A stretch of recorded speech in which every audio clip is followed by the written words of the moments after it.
Welcome to Fairy Tale Access, where the head fairy's quest is to prove that fairy tales do exist in actual time rather than once upon a time. Together, we will unravel the heroes, young and old, who turn dreams into reality. These are the people who still believe in happily ever after. The discoveries will bend even our most cynical non-believers into believing in fairy tales.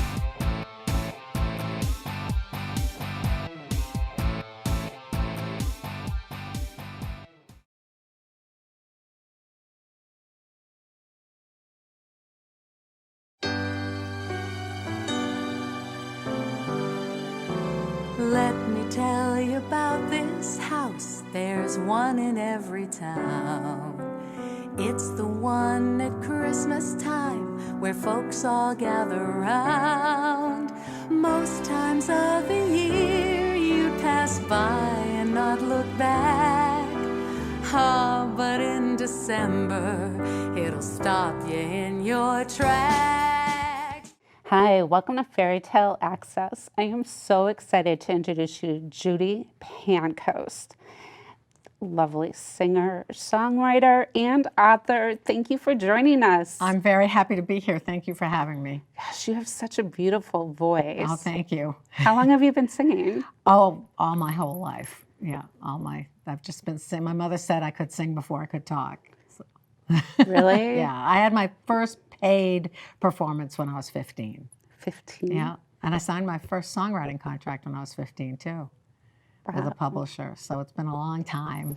It's such a beautiful melody, like you've seen a Disney movie or like a Hallmark movie, the prelude.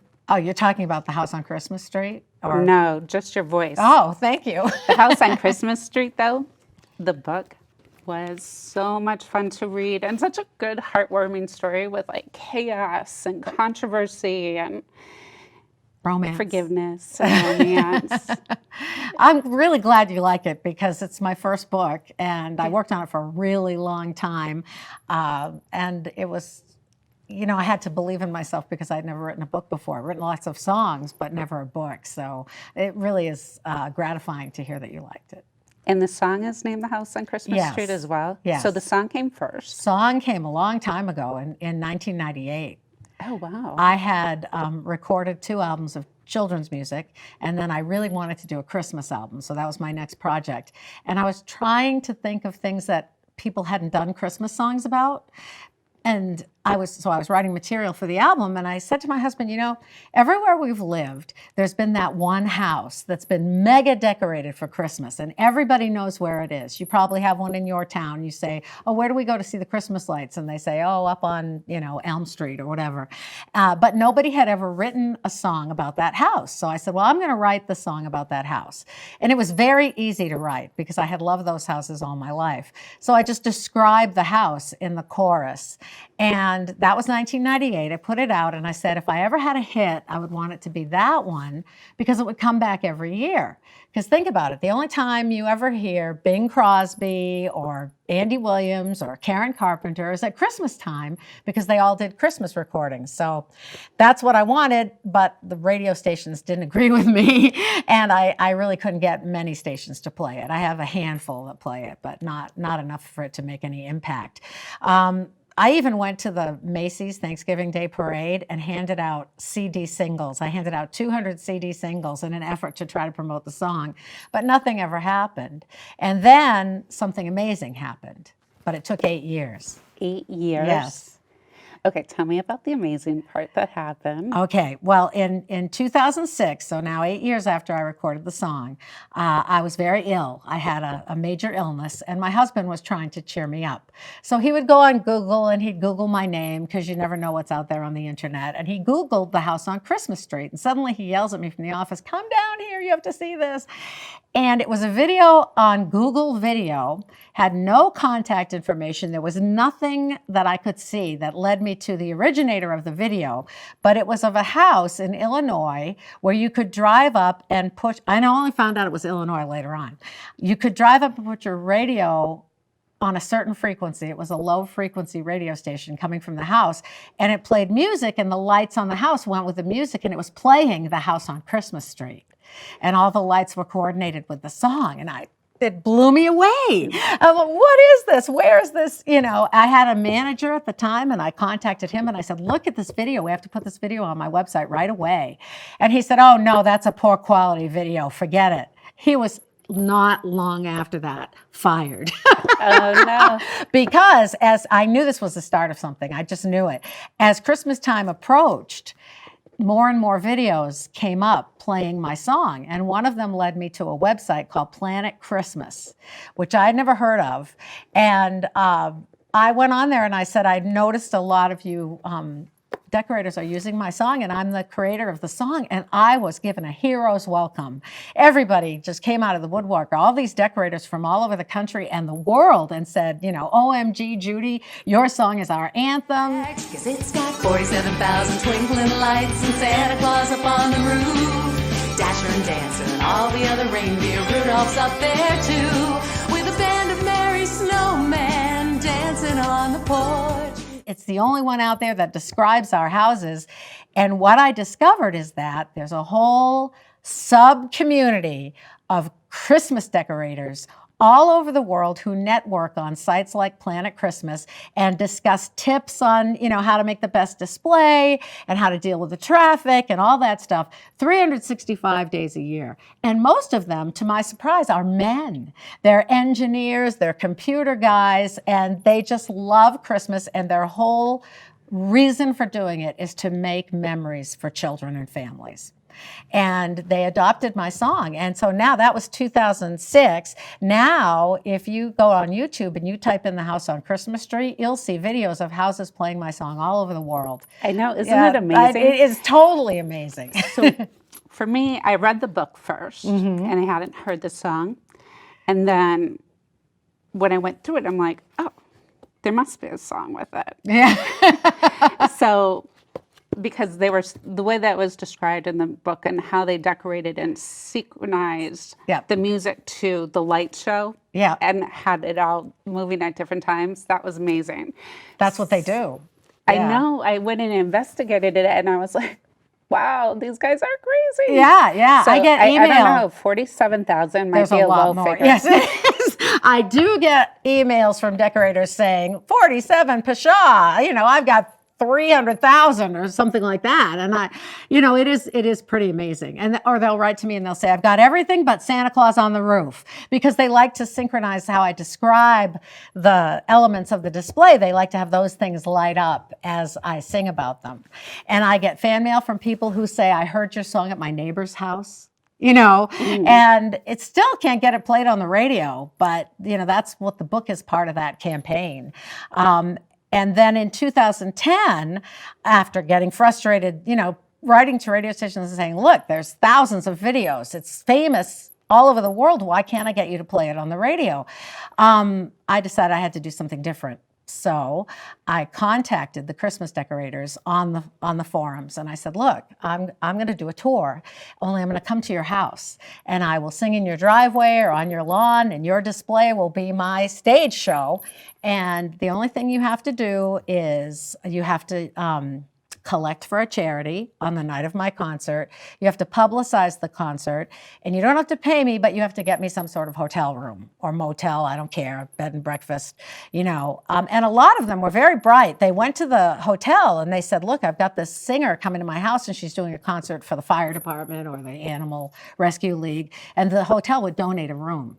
So it really ended up not costing the decorator anything. And the first tour was a huge success. I did it in 2010, was the first one. I went all over the country, all the way to Washington. How many stops did you make? There was just about a stop a day between Thanksgiving and Christmas Eve. It was amazing. And then, you know, and then I did it in 2012, I did it in 2014 and 2017. And the one in 2017, there were a few more nights that I didn't have concerts, because I tried to spread it out a little bit because it was really exhausting and I'm not getting any younger. But the way it's evolved has been amazing. I mean, the number of charities that have been helped by these decorators, and I've been given the key to the city. I've had the mayor come and proclaim it Judy Pancoast Town. I've had people change the name of the street to Christmas Street in the town that I was in, just for that night. I've been brought in on a fire truck. I've had, the Animal Rescue League has brought their animals out to my concert. It's been an incredible experience. It just, I don't know of any other songwriter who has ever done something like this with a song, and it's all because of the Christmas decorators. I mean, they really put my song on the map, and I still. But that's such a great legacy. It really is, but I still worry. What's going to happen after I'm gone? Will the song die out, or will it still be out there? Oh, I think it'll still be out there because the way these people decorate, it was astounding. Do you want to hear something else? Let me tell you something else. This is kind of funny. The show, can we mention another show? Is that okay? The Great Christmas Light Fight. Are you familiar with that show? No. It's on ABC, and it's been on for, 2010 was the first season that it was on when I was out on tour. Oh, no, I think it was 2012. And I got a call from one of I call them my decorators, the ones I've been to their house. And he said that the Great Christmas Light Fight is coming to film my house, and I'm going to use the house on Christmas Street, so your song will be on TV. And I got all excited. I even signed a licensing agreement with the production company that gave them permission to use the song. And when they went to the house, they filmed my song and 2 others. And there were 2 decorators on the show that year that had the same situation. And they didn't use my song for either one of them. And do you know that every single year that show has been on, I've gotten a call from at least one decorator who has said that the Great Christmas Light Fight has been to my house, and they're going to use your song, and they've never used it. Even this year, I'm waiting to see. And I don't know why. In fact, one time I was at a Christmas convention. The decorators have conventions in the summer. Oh, yeah. They have classes on the latest technology, how to build a mega tree. You've seen those huge, 30-foot tall trees. Right on point. Oh, yeah. I've learned a lot from the Christmas decorators. And my booth where I was autographing and selling CDs was right next to the Great Christmas Light Fight booth, and their casting director was there, and she had the trophy and everything. And I went over to her because I was curious, and I said, "Hi, I'm Judy Pancoast," and she went, "Judy Pancoast, you're so famous. We hear your song everywhere we go." And I said, "Well, then why aren't you playing it on the show? Because that would probably be the thing that would make people call their radio stations and say, 'Hey, I want to hear that song I heard on TV last night.'" And she said, "I don't know. It's up to the producers. So it's a mystery to me. I have no idea. Maybe your show will be the one that will make the people call the radio stations and say, 'Hey, play the house on Christmas Street.'" All right. Everybody will definitely push for that. People think I'm getting rich on this song, but that's not how royalties work. When it's played at somebody's house, I don't get a cent unless they buy it on iTunes. They pay 99 cents. By the time I get my cut, it's like 5 cents. I kid you not. I know. And it's so nobody's getting rich here, but I love it. I mean, don't get me wrong. Right. If it just stayed the way it was and famous from the decorators, I would die a happy woman.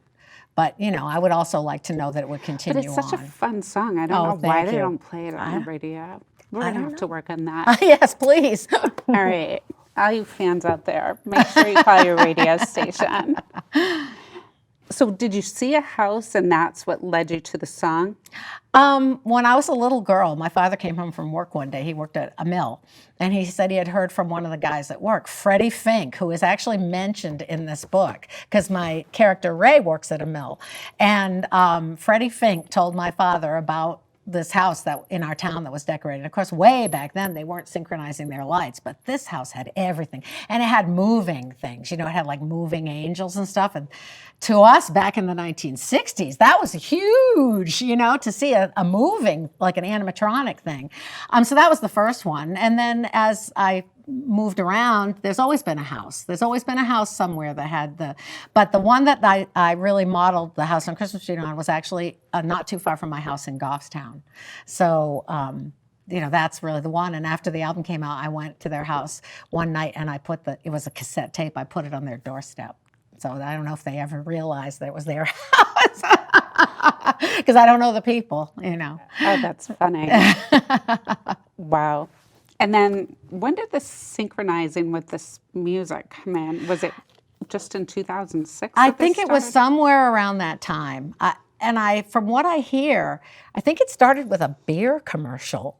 That's what I've heard, that there was a beer commercial that had a house with synchronized lights on it and it ran on the Super Bowl or something. That's the legend anyway. And people started doing it from that. But then companies quickly sprang up that would make the hardware and the software, because you get the hardware, you have to plug all your light strings and all your decorations into the hardware, and then you have to have the software for your computer that goes with every song. So I have licenses with some of the companies that make those. They're called sequences, so that they can sell a sequence that goes with the house on Christmas Street, and they can sell the song to go along with it. And so a decorator who doesn't have the computer expertise can go and buy the hardware and the software, and it's much easier to run than trying to write your own sequence. Although there are a lot of decorators who do that too. That's why it takes them all year. It's a long time to sequence a song. So the little controversies that developed in this story, are they little pieces of stories that you've heard along the way? Yes. The conflict. Seriously, that really happened? Yes. There are controversies because, some people don't want to have a carnival across the street from their house. So the main conflict in my story is that Don Cassidy, the decorator, he had a huge display in Florida and everybody loved him. And now, for reasons that are explained in the book, he moves to this quiet neighborhood in Maine where the people don't really know each other. And there's this one lady who's a busybody who lives in the house across the street from the house that he buys. And she's been unhappy for a long time for a lot of reasons. But when he starts putting up his display in October, that gives her something to focus her unhappiness on, and she just goes off the rails, as you know. I don't want this carnival, I don't want this circus, there's going to be traffic, there's going to be lights all night and litter and this and that. So she starts a campaign to shut him down. And yes, if you go to these websites, you'll see forums on how to deal with your neighbors. Really? Yeah. Oh, yeah. I mean, imagine you were living in a quiet neighborhood and one of these decorators bought the house across the street from you and started putting up a massive, like you see on the Great Christmas Light Fight. Well, I would too, but not everybody is. Not everybody is. Not everybody is. They're so I would too. creative I and know. colorful. I know. And Oh, I went to one in Florida where the gentleman's name, I'm giving a shout out to you, Mickey. The gentleman's name was Mickey Baus. Baus, and he lives near Disney World, and his entire house is decorated with Disney. It's so amazing. And I sang at their house. I mean, inside and out, it's nothing but Disney stuff. And he has kids from the local high school service organization who come and they help with traffic and they hand out candy canes. And it's just amazing what these people do and the amount of money. His charity is Give Kids the World, which sends sick children to Disney World. And his wife legally changed her name to Minnie. wow. Yeah. But, all in the spirit of fun and happiness and joy. It's giving me goosebumps just thinking about it. I mean, every single person that I have met in this pursuit has been the nicest person. I have made friends with so many wonderful people. It's been an incredible experience, just incredible. That is incredible. So you were nominated for a Grammy before. Yes. What song was that for? That was actually for an album of children's music called Weird Things Are Everywhere. And the funny thing about that is it happened when I was starting my first Christmas tour. And someone flew me to England. A decorator flew me to England to perform The House on Christmas Street and other songs at his house. So I was in England when the nomination was announced.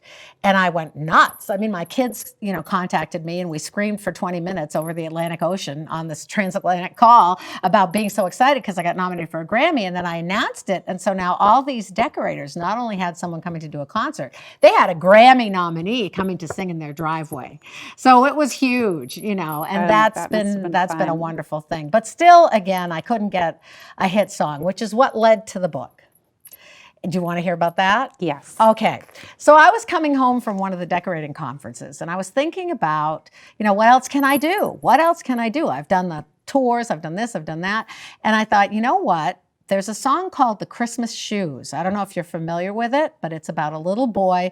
It's very, very maudlin, okay? It's about a little boy who wants to buy a pair of shoes for his mother because she's dying. And it makes you cry. Yes. Well, did you know that song came from a Hallmark movie? I believe that. Yeah, it was. That's why I think your voice. This would be great for a Hallmark story. Well, it came from a Hallmark movie that starred Rob Lowe, And that song became a hit because of that Hallmark movie. Now, that was before the Hallmark Channel. It was when Hallmark used to do, they called it a Hallmark original movie. And it would be like on ABC or NBC or one of those. And they weren't always the formulaic romances that they are now. Right. They were stories, they were stories. So I thought, well, if I could come up with a story, maybe I could get a Hallmark original movie or another kind of Christmas movie, and then my song would be a hit. This is the crazy way I think. I don't think, a movie, I could never get a movie. I think, well, I could, why not? Somebody's got to. So I came up with this story while I was driving home, and all the characters, all the people who are living their own quiet lives in this neighborhood and have their own troubles. Well, here's what happened. First, I went to a friend of mine who was an author, and he was writing screenplays, and he lived in Maine. His name was Rick Howdala, and I had been friends with him for a long time because I'm originally from Maine. And I called him up, and he's a horror writer, and I said to him, I know this isn't really your wheelhouse, but would you be interested? And so I went and I met with him, and I told him the whole story, and he did write a screenplay. And we had a couple nibbles from his film agent, and he knew people in the film industry. I knew nobody.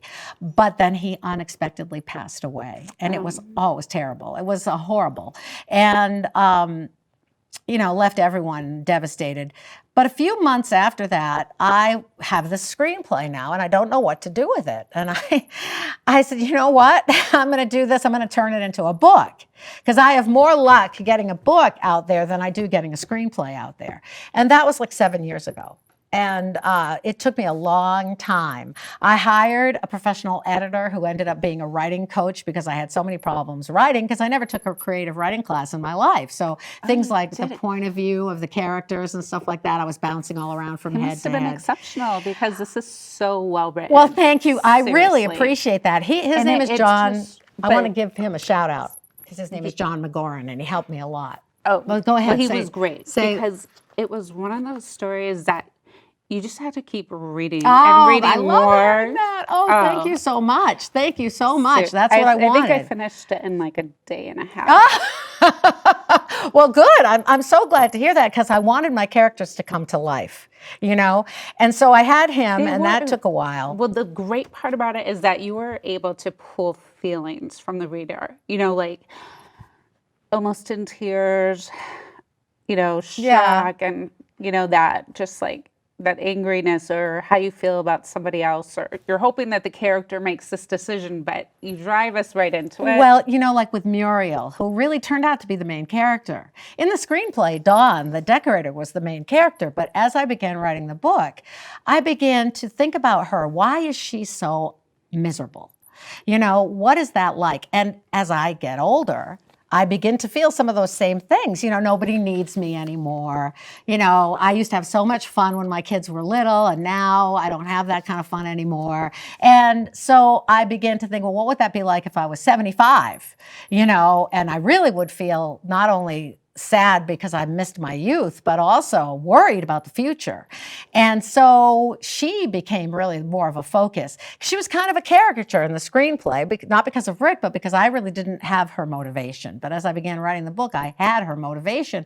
I wanted her to be more than just the evil old lady complaining about the lights. And do you think that I accomplished that? I mean, I wanted you to feel her. But we don't want to give anything away. No, I don't want to. I don't want to.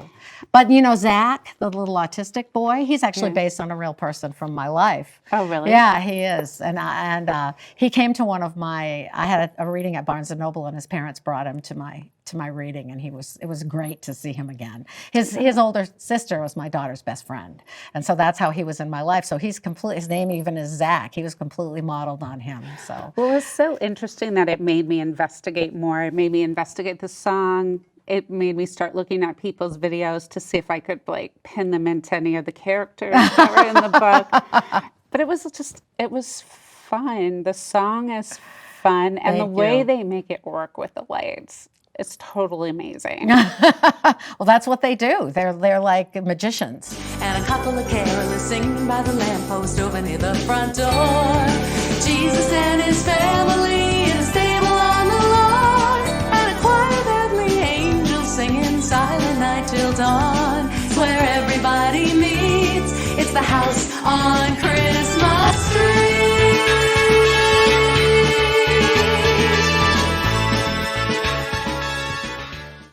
You know, Seriously. yeah.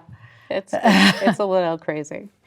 But I just saw the work that goes into it. Yes. Oh, yes. And you know, a lot of the decorators, they not only create the sequences and put out the decorations, they make their own decorations. They have a wood shop like Dawn. They have a wood shop where they make these wooden, nativity set or whatever. Oh my goodness, there was It's like a couple. an American pastime thing. Yes, there was a couple in Pilot Mountain. Pilot Mountain. Now, I don't know if you ever saw the Andy Griffith Show. You're very young, but he lived near Mount Pilot, right? Well, they invited me to come to their display, and they took me on a tour of the town that is Mayberry is modeled on. Oh, yeah, and I've had so many great experiences. I saw the TV Land statue of Andy and Opie that's in that town. The name of the town, Mount Airy.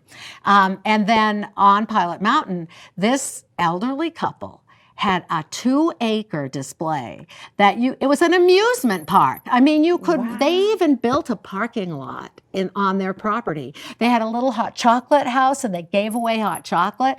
And I've been to their house 3 times, and I used to say to them, you could charge admission to this. This is not just a 5-minute drive-by. This is a whole thing where people walk through, and they have different, lands. And he said, no, we would never want to do that, because this is, there's a lot of poverty in this area, and this is the only thing that people can do sometimes, some years. That's the only thing they can do that gives them Christmas joy. Oh. So, yeah, but before we close, I want to ask you. Are we already over? Wow. I told you I talked a lot. No, you were wonderful. So just growing up, just to get an idea of the kid in you that brought out such a great story and beautiful song, what's your favorite book growing up? My favorite book growing up? Oh my gosh. Wow. I think my favorite book as a younger child was, you probably never even heard of it. It was called Rebecca of Sunnybrook Farm. Yeah, I got it from my daughters when they were growing up, but I don't think anybody reads it anymore. It was just about a little girl who lived on a farm, and, it was a very happy little story. And I loved that book. I read it over and over and over again. Yeah. Aww, that sounds What did you think great. I was going to say? I don't know, but I was really curious because you have such a great imagination, and all the people that love your song have imaginations like you. Yeah, let me tell you one thing before we close. When my older daughter, who's 30 now, when she first asked me the horrible question, is there really a Santa Claus? You know what I said? I said, Emma, would you want to live in a world where there is no Santa Claus? And she thought about it for a second, and she said no. And I said, then don't ever ask me that question again. That's such a good answer. I have never told anyone that there's no Santa Claus, because how do I know? Right? That's true. He's in a little bit of everybody, I think. That's right. That's right. Aw. So speaking of imagination and wonder, I love to live in a world where you still, have wonder and fun and excitement. And I mean, what a boring world it would be if you didn't have that. No, and it's a great story for December. Thank you so much for sharing it. Thank you so much, Denise, for having me. This has really been fun, and I appreciate you promoting my book. I'm glad you liked it. My pleasure. And until next time, keep asking questions. And if you want a great Christmas book, The House on Christmas Street is totally it.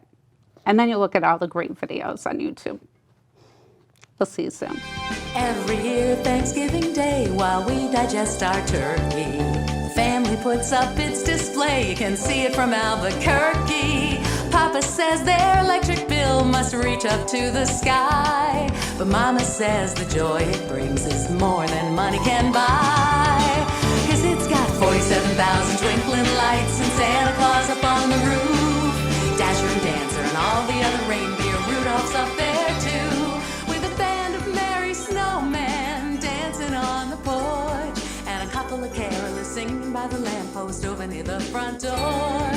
Jesus and his family in a stable on the lawn, and a choir of heavenly angels singing Silent Night till dawn. It's where everybody meets. It's the house on Christmas Street.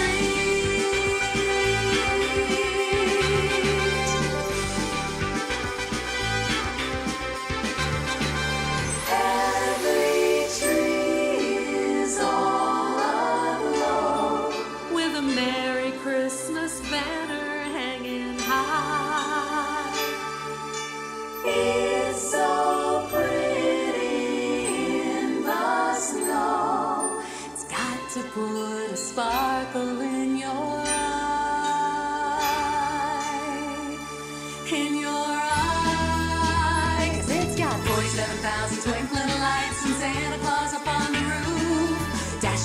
Prancer, and all the other reindeer. Rudolph's up there too, with a band of merry snowmen dancing on the porch, and a couple of carolers singing by the lamppost over near the front door.